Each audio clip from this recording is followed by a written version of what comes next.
তুমি আমাকে সন্দেহ করছো? না, সন্দেহ নয়, সত্যি তোমাকে আমি ভালো ভেবেছিলাম। ছি ছি ছি ছি ছি ছি, শেষ পর্যন্ত তুমি আমাকে ঠকালে। তোমাকে বিয়ে করাই আমার ভুল হয়েছে। বিয়ের আগে এই সব সমস্যা আমার কোনোদিনও ছিল না।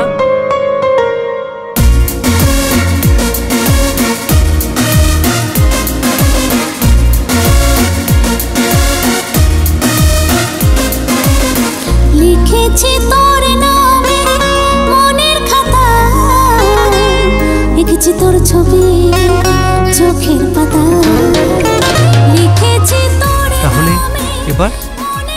এবার কি? এবার প্রপোজ, তারপর সোজা ছাদনাতলা।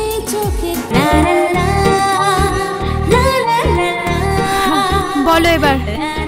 অনেক ভেবে দেখলাম, তুমি আমার জন্য পারফেক্ট। তুমি জানো তুমি কি বলছো? আর তুমি আমাকে কতটুকু এবার চেনো? যেটুকু চিনেছি তা আমার পক্ষে যথেষ্ট। কেন করছি সেটা আপনি খুব ভালো করেই জানেন।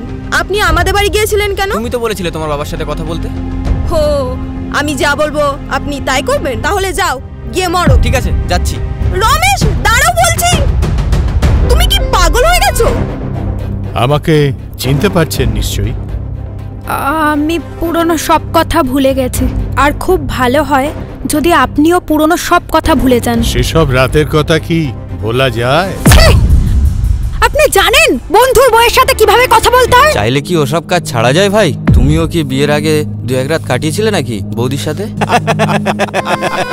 চিন্তার কিচ্ছু নেই, খুব খুশির খবর, রিয়া মা হতে চলেছে। জানো দুর্গা, তোমাকে আমি একদিনের জন্য ভুলতে পারিনি। তুমি তো জানো বলো যে আমি তোমাকে কতটা ভালোবাসতাম। তুই ভাবিস না রে মা, জীবনের সাদা পাতা সব ঠিক হয়ে যাবে। যন্ত্রণার কালো দাগ বিনছে মনে কাটা, কেমন মনের ভাব